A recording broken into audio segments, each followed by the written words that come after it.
We are going live, NomadX community.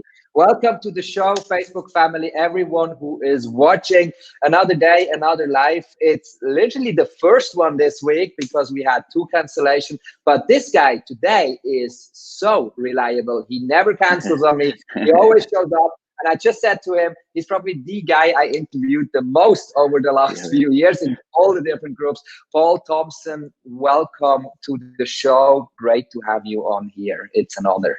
Thank you very much, Ollie. Mate, always stoked to chat, and we have a good time. So yeah, man, loving being here. I know, I'm loving it. It kind of becomes a tradition. Yeah. And we talked so many streams through and through from all over the world. Today you are in London, right? In London, yeah, nice and it's nice and chilly, but it's good. Yeah. It's good. Awesome, man. First things first, I want to say congratulations to the engagement with lovely Sabrina. Thank you very much. We saw that on social, and we're super excited for you guys. So we're wishing you all the best from the bottom, from my heart and the whole community, bro. That's awesome. Cheers, man. Appreciate that, mate. Yeah, thank you. It's been exciting. That's really cool. So guys, we want to jump straight in and making the most out of the time, because Paul is a very busy man, but he always takes time for the audience. So we want to talk about online courses, as we did many times. We collected a few of the most important questions. So before we start with the whole thing, one more time, making sure it's not me talking too much. Paul, do you give us an overview about you, your career, and what it actually means to talk with you about online courses? Because I know this is your main expertise. Cheers, man. Yeah, so really kind of quick update. You know, I was a school teacher for about 7 years and then left that to join Buffer. It's a social media scheduling tool, and I worked remotely with them for about 2 years in between engineering and customer support. Traveling through Bali, met my now fiance Sabrina, and got used to this world of this online business world. Left Buffer to work with her in the company. We grew that to $1 million in annual recurring revenue before she was 24 years old. So that was nice. Yeah, just did all the ops, the team, got that up and running. Then kind of did myself out of a job. You know, I had all the team, and I kind of had nothing to do, and really found that coaches struggled with the online education side of the business. You know, they really wanted to escape the one-on-one time. They wanted to scale their business, and I just found courses and programs were one of the most effective ways of doing that. And taking my education, experience, the tech stuff from Buffer, and also the marketing stuff from Sabrina's business, combined it all together, and now I've built a really successful and fun business teaching or coaching, helping people create online courses and sell them. And that's what I'm doing in my days, just working with businesses and companies, helping them scale their time and teach more people. That's awesome, man. Congratulations to this success story. Besides that, you were featured in Forbes last year, which definitely kicked off your career on another complete level. I've seen that. That was when the time when when we were hanging out a lot in Bali. So I was always going around. I was like, I know Paul Thomson. Man, it was insane. Those few months were probably the most insane time of my business life. I learned really quickly that I didn't have the capacity of my team to handle the incoming work. Right? I needed to scale up my systems real quick. But since then, it's just escalated. It's just built and built. What a wild ride that was. Awesome, man. That's so cool. Amazing. Cool, man. Let's dive into a little bit more into the topic online courses. What we have for you today, we have 3 questions ready. The 3 most asked question based on our last stream, which we want to cover. And towards the end, so guys, if you're watching that, or if you watch the review, stay till the end, because the last 2 questions are going to be more personal topics, which we're going to ask about Paul Thomson, about his successes and his failures and stuff like that. So that's going to be pretty much interesting. But let's dive straight in with the first most important questions. That's what the most people ask. How to set up, it's a very general question, how to set up a successful online course. What would you say? What does it take? How do we set up successful online Yeah. course pretty much from scratch, because that's what a lot of people are doing these days.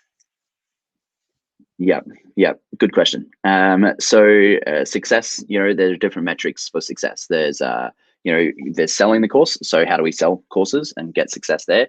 There's also one thing that a lot of people don't focus on is the success of the students. It's all well and good to focus on getting people enrolled in the course, but how do we actually teach them? How do we give them those transformational results? A lot of people, especially probably in the Nomad X community, really have integrity in their business and their brands, and they really want to help people. We're not just selling courses to make some money, which is good. We want to help people. So when we're setting up the course, we really need to think about the structure. What do we want this student to learn? We think about the end result, and it's just a classic case of working backwards. What are the steps that they need to take to get to that desired result? That's like kind of it in a nutshell.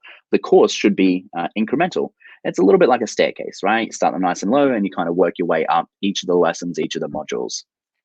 Now, that's all well and good. But as you know, with courses, a lot of people drop off. Some people in this community probably bought courses and either never started them or just didn't finish them. A lot of the times that happens, and we can kind of counter that by creating a really engaging experience. So we hear this word, it's called gamification, where we kind of gamify the course experience. So we add in some like point systems, maybe some little bonuses or extra nuggets if they complete a certain number of lessons, all those fun little hacks to kind of get people sucked back into the online course. But the most important piece is what you will know, you're really good at this, is the community aspect. How do you build a community around your students? Because they need to feel supported. They need to have somewhere where they can go ask questions. They need to have somewhere where they can kind of dive a little bit deeper into their learning. And community also helps people be accountable, right? It's if you've ever wanted to go on a diet or like lose weight or whatever, if you do it intrinsically and you're like, okay, I'm going to lose, whatever, going to go on a diet now, eat a little bit healthier. If you kind of do that on your own, I tend to kind of give up after a while. I'm like, nah, I'll kind of just eat the cake. But if you like publicly announce it and you're in there with like a group and you share that online, you become more accountable. You're like, I don't want it. It's not necessarily me I'm letting down. It's the other people. I will look bad if I don't do this, right? And so the same aspect happens with the online courses. If you have a community where everyone's sharing their wins and their momentum, and they're held a little bit more accountable in a supportive way, and we find the engagement improves. So that's the kind of like the course curriculum side. That's how you kind of set up that course infrastructure. The second of all is the sales, right? How do you actually sell courses? A lot of times I hear really horror stories of people who have spent thousands of dollars building a course, all recording on the modules, getting it all done, and they go to launch it and no one buys it. Right? It's just crickets. It's like the most gut-wrenching feeling, and it happens so often, and it's a really distressing place to be. So I always kind of retrospectively advise that you should never build a course, like never build a thing. Don't even pick up a pen until you've validated the fact that people actually want what you're going to teach them, And so until you have enough evidence out there, until you've validated that there is a need, that people want to buy it, that they've signaled to you that, yes, this is something that would be helpful, don't build a course. And so then the next question is usually like, okay, well, that's all well and good, Paul, but how do you validate it? Right. So I think one of the best kind of metrics or best modes of doing that is we call it beta launching, but essentially it's building interest in a course or a product before you've actually built it. And you get people onto a wait list of all things. And in that wait list, you get to nurture them and ask for more feedback and invite a small group of that list, that segmented wait list, to invest and come in onto the course. So if your course is going to be, say it's $1,000, your beta launch might be to a group of, say, 10 people at 50% off at $500. That's not bad, right? Quick $5,000 in the business to give you some time to take one less one-on-one client to spend on building out that course. I mean, it makes sense to me, right? And then there's no loss in the business. If no one wants it, you couldn't build the list or you couldn't get the beta people, then it's kind of like a check mark view. It's a tick to go, well, dodged a bullet there, like lucky I didn't go out and build this whole course because no one would have bought it. So right. I think like that's one thing about the success of it, of selling the course. And then kind of finally to wrap all of that up, if you're going into the online education business or if you want to scale your time through online courses, you have two jobs. That's all you have to do. You have to build your audience and grow your list. Like that is it. If you are continually creating content, social media marketing, building that brand and that audience, that should be your daily task. And then secondly, growing your list, getting people who are most interested, or you think might be most interested in your course, into a segmented community or list that you can kind of feed information to and kind of work them up towards investing in the course if they wanted to. I think that's a pretty good summary. I don't know. Did I miss anything there? I don't think so, man. That's a very good summary. Very, very detailed. Thank you so much for enlightening us on this one. And it's definitely a massive value bomb you just dropped straight away. Did you forget something? I thought of one more thing. So in the whole setup of the course thing, it's what tool to use, right? That's another question that I get all the time, Ollie, is they're like, hey, I want to do a course. I've got an audience. I know they want it, but how do I actually do it? Like, what does it look like? Where do I put it, kind of thing? I would say that I would stick with two of the main platforms. The one I always use and recommend, and most of my clients are on, is Thinkific, Thinkific. It is just the most sleek, professional solution. It's able to be white labeled, which means you remove all Thinkific branding. So when anyone does your course, they don't know it's on a Thinkific course, right? You can have it designed and labeled as you like it. And the setup behind the scenes is so simple. It's a drag and drop. You upload the files. It's effortless, and the resources are really good. Teachable is another really common course hosting platform, but I feel like Teachable sits more in like the craft, space, like the mom and pop just wanted to do an online course of like how to do hula hooping or something, like it's not like the business side of things. I know a lot of us are nomads here, and we are running these online digital businesses, right? And so I feel like for a more professional feel, Thinkific is the one to go towards.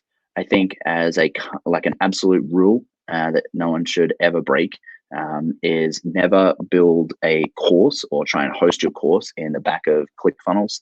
I think ClickFunnels is great for, or any tool like that. I think it's great for sales. I use it all the time with clients for the sales funnel process. But the actual learning side of things, you got to use a course hosting platform if you want the best results. Right. Yeah, absolutely agree with you. We're using Thinkific since a while, and kind of like super overwhelmed with what all the features are and the options. And that was such an upgrade to the business when we started to take the old stuff and building it, renew it in Thinkific. And I was like, and we're still like, every time when an idea pops up and we could do this, then we go and we're like, oh, this feature is in here. We didn't even know it's possible, but it seems like, man, that's the way to go. Couldn't agree more. Okay, so many, awesome. So many tricks. Awesome. Cool, man. Thanks for sharing that. Let me jump on straight away to the next one, which kind of like goes hand in hand, because now we know how to set that whole thing up. But the other most important question is, how much do we charge for? You touched base a little bit on it, right? But how do we structure that whole price range? Because I've seen a lot of people are like super confused, like there are courses out there, they're so overpriced, and there are courses they're so underpriced. So how do we find that balance? Yeah. So I'm working with a client at the moment, very, very well-known Instagram photographer. He has over 500 and something, almost 600,000 followers, and he kind of asked me to help him, create the course and sell it. And in terms of the pricing, when I first chatted with him, he was going to sell his course for like $47, or like it was just something absolutely obscenely low. I kind of took him on my side. I was like, hey, mate, like we got to have a chat about this pricing here. You're a world-class photographer. We need to charge more. We ended up charging, I think it was still low. It was like a couple $100. And in their launch, within the first week, we did $75K US dollars for their first ever course launch. That would have been a third of what we would have made if we'd have gone with his, $97 course. So it adds up. It's really something to consider here, the pricing, because a lot of people tend to undervalue their work because the fear is, if I charge too much, people won't buy it, right? That's the fear, right? If I charge more, then maybe they won't buy it. So I've got to charge less to try and entice them into buy it. And I think that's kind of a short-sighted view of pricing. The way I Mhm. always work, Ollie, and the way I think about it, help clients with it, is I talk about the lifetime student value, LSV. And I took that a little bit from like the business, like SaaS days, but the lifetime student value is, the person buys the initial product, which could be a low tier course. But then what other Right. courses and products can we have in that suite, in that product suite, that we can generate income or revenue from them over the lifetime that they're with us in the brand or the business? And how we value and stack those offers in a way that is sequential, that we can create pathways to upsell them through those different courses or programs is super important, right? So that's kind of like what I focus in on. In terms of pricing, Right. I mean, I would, there's two ways to go about it. Either people charge too little, right, and they undervalue, or they charge an excessive amount and they kind of overvalue their content.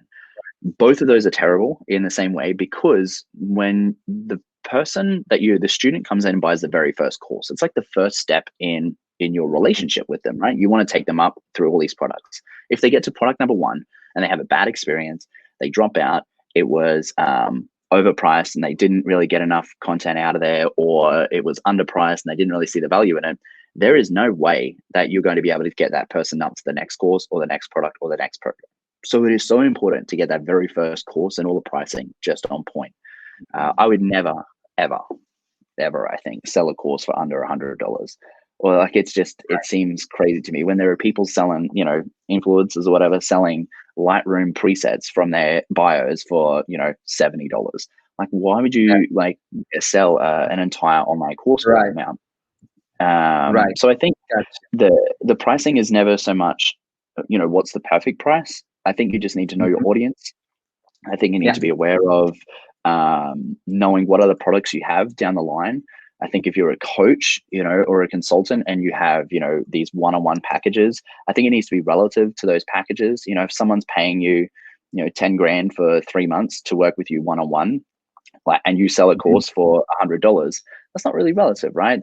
We want to kind of Right. make the whole brand or the system feel uh, relatable and in sync. Yeah. So yeah, I think one last thing on the pricing there. I do a little Mhm. activity, right? If you're super stuck on pricing, you can always change it. And here's the activity I use. So you think about your course, and it's a sliding scale, one end to the other. So if Ollie's saying, I don't know what to sell my course for, I said, Ollie, would you sell it for $10,000? And of course, you're going to be like, no, that's ridiculous. $5,000? Absolutely not. $2,000? Probably not. Well, would you sell it for $1,000? And you're like, maybe. Okay, then we go the other way. Would you sell it for $20? And you're like, no, that's stupid. Would you sell it for $100? No, not really. $500, and you're like, yeah, probably. So that your ballpark figure that you're Yeah. comfortable with is between 500 and 1,000, right? And you can kind of Right. work within those Right. frames, and it Right. limits down choices. That's just Right. like a little hack. Awesome. That's an awesome hack, man, and I think that will be very, very helpful to a lot of people out there. So thanks again for sharing that. That should kind of like resolve all the problems about knowing how to do the price structure. And as you said, obviously it's a little bit a play with the prices anyway. And also, I feel like what you feel comfortable with, generally speaking, it is very important. Like, Yep. because if you're uncomfortable with the price, you can't sell it, right? Exactly. Yeah. It's an impossible game. Exactly. Yeah. Awesome, man. Thank you so much. So we're coming up straight to question number 3, which rounds that whole thing up, and we try to get it a little bit like as a whole package. And you already touched base on that as well, but just to ask you again, because I really, really loved when that question came up, is kind of like, why is an online course becoming successful? What makes Yeah. an online course successful overall? Yeah. So really dialing in your ideal student, knowing exactly who you're teaching and what you're helping them with. In the online course world, and when you're first kind of jumping in and doing it on your own, it's so easy to overdo it. And you want to really help these people. And so if you're doing a course on, I don't know, and anything, like say you're doing a course on health and fitness, right? So it's a diet, like a nutrition course or whatever. It can be really easy to put in like all of the information, like exercise, nutrition, recipes, food groups, like science, like biometrics, your health, like you just pile it all in. But what you're missing there is one that becomes really overwhelming for your student. and they are going to bail. They're going to be like, hang on, this isn't kind of what I needed. This is too much. I've got to kind of pull back. Second of all, to make it kind of successful, you've got to know, like I said, exactly who it is that you're helping. So what is that like archetype? What does that person look like? What are their desires? What are their wants? What are their interests? Just the classic kind of same thing we do in marketing, when you're really trying to zone in on that kind of person. Then we have to work out exactly what they want.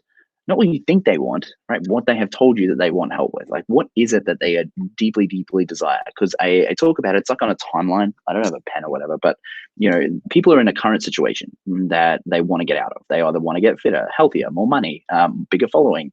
I don't know, like MLM, like whatever it is. Right? They're in this current situation. What they want to get to is a desired result. They want to lose 10 kilos. They want to fit into their wedding dress. They want to make $1 million, right? That's their desired result. Your course has to sit in the middle. Like, your course is the vehicle to get them to that result. And as long as you stay laser focused on that and don't stray and put in additional things where you're like, oh, I think they'll need this, or they might enjoy this as well, then you're fine, right? The success of the course stays on the path. Now, there are probably things that you will want to put into the course that are really helpful, but just write them down in your notes for another course. Like, this could be a subsequent product. This could be an additional, upsell that you can do at another time, but it's not actually getting them from point A to point B. And you'll find you just start having like a list of all these products that you can eventually sell to them and kind of go on a tangent to get them enrolled. So yeah, I think that's kind of like what makes the success of the course. And like I said, just to reiterate, the course sales are only successful when you have a validated audience. Trying to sell a product to someone like people that don't want it is just never going to work. It never is going to work. And I see that happen all the time, Ollie.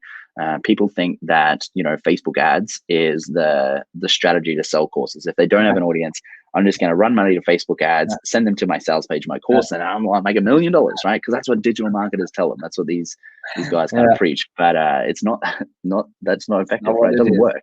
So you've really got to have a validated audience who knows you, who likes you, who trusts you, who has a really big problem that they want to have solved, and your course needs to be the answer. So I think that's kind of like what I would say for success, or how to kind of get success in online courses. Awesome. Another value bomb is dropped, my friend. Awesome. I think that's kind of like a perfect summary. So guys, if you're watching that, if you see that, this 20 minutes are actually the basics and everything you need to know to get into it. And I know a lot of you guys out there want to build their online courses, and usually people pay a lot of money for this expertise. We got it kind of like for free today. So that's awesome, man. Thank you again for sharing. Time is running, my friend. Time is running. And I know I told you I don't want to take too much of your time, but I have 2 short questions left for you. And they are kind of like more about you, because we always want to learn from the people we have on here. And we always are like learning from mistakes is probably the best what you can do. And even better is not learning from your own mistakes, learn from someone else's mistakes, right? So my question is, I'm not want to go like saying like, what was your biggest mistake, but probably what was the biggest learning curve in your online career? Yeah. I would say I tried to do too much at one stage. I was doing the consulting, the coaching for the course aspect. And then people were asking for more hands-on help. Like, they wanted people to actually build the course, build all the video, the pages and everything like that. And so I made the business decision to go into like an agency model as well as consulting. And kind of the biggest learning curve for me was that I kind of split my time ineffectively. I was trying to run 2 versions of my company, and it got really convoluted, got really confusing. And my time, like running the agency side of things, was super undervalued. I kind of just, I wasn't charging enough. I was paying contractors too much. I was, kind of just running that side of the business into the ground really quickly. And I realized that I could support clients better, giving them the consultation, like the coaching and the consulting, and getting them to bring in their own experts, on their team and, that they work with. And I found as I've worked with bigger and bigger clients that naturally happened. They already had their teams in place. When I come into a business, they've already got their video team. They've already got graphic designers. They've already got copywriters. So I think the learning curve was like, don't try and like over grasp and grip onto too much to kind of build too quickly. I have been able to, as soon as I dropped that agency, my consulting went through the roof, man. Like I'm making like 5 times more than what I was in the agency just in consulting. So focus and don't do too much at once, right? That's kind of like because we tend to do all at once. And one of the biggest and the most biggest learning curves for myself was like when I learned to say no. Learning to say no to things and say no. Okay, we drop that and we do the other thing. That kind of like game changer. Yeah, exactly. Awesome, my friend. Awesome, amazing. So we're not just want to talk about the learning curve. Before we let you go, we want to know, learning from all this stuff and becoming so successful, which was the most successful moment in your online career as an online entrepreneur? What would you consider as like the number one breakthrough moment, or the moment where you were really sit down and like, fuck, that's it? Yeah. So I think definitely that Forbes, right? So when Forbes did the feature on me, because that was like such a profound moment, like it wasn't just like a quote in a Forbes article, it was an entire article. Like it was amazing to be able to share that back with my family at home. Like I grew up in this tiny town in Australia, we had like 7,000 people. And so for all of my friends and high school friends to see it, and just, the feeling was just, I was so proud. Like that was probably the highlight of my like career in this kind of business. And then secondarily, I've been lately, I would say over the last kind of 3 months, have picked up 3 or 4 of just like idol clients that are just, I look at, I mentioned one that I used to like look at his photos on Instagram and go like, wow, this guy's like amazing. Like, look at him. And now, I get to work with him. And there's other brands that I remember watching in like YouTube videos of this guy, especially as I nomaded around and traveled the world. And now, we're working together. And so I think that the other successful moments for me are just these clients and the people that I get to work with now at this stage is just that inspires me a lot, man. I'm really humbled and like proud of each one of them. I'm like, wow, that's awesome. So I think that's probably it. That's it. Awesome. Congratulations to that, bro. Amazing. Yes, Paul, thank you so much. Thank you so much again for sharing your knowledge with us, for sharing the insights and your story. And guys, if you watch that interview, and we will spread it all over the channels, if you have questions for Paul, I just dropped the link in the comments, and that's where you want to click on it, and that's where you can chat with Paul, and he's happy to answer all your stuff. So that's kind of like where you want to reach out to the master brain directly. Probably a super valuable link you should take advantage of. I let you go for today, bro. Thank you very, very much one more time for doing all this for us, for the community. And I'm sure I get you back. Man. Sooner or later, I'll call you again. It's like, bro, can we do a live stream? We should. One time we'll have to flip it, man. I think you do a lot of the interviews, but we'll have to flip it, and I can kind of interview you, because I'm sure people would love to hear your story as well, and kind of get to know a bit more about Ollie. So we could flip the script. Awesome, man. You just let me know. I'm always open-minded for that. Just let me know. I'm all yours. Cool. Awesome, man. Awesome, bro. Cool. Enjoy your time in London. Have a good time. Say hello to Sabrina. You guys enjoy it to the fullest. Let us know when you come over to Bali. Until then, stay safe. I wish you a lot of success and all the best, and keep rocking it, man. Thanks for everything. Cheers, man. That's good. You're welcome. See you. Talk soon. Bye-bye.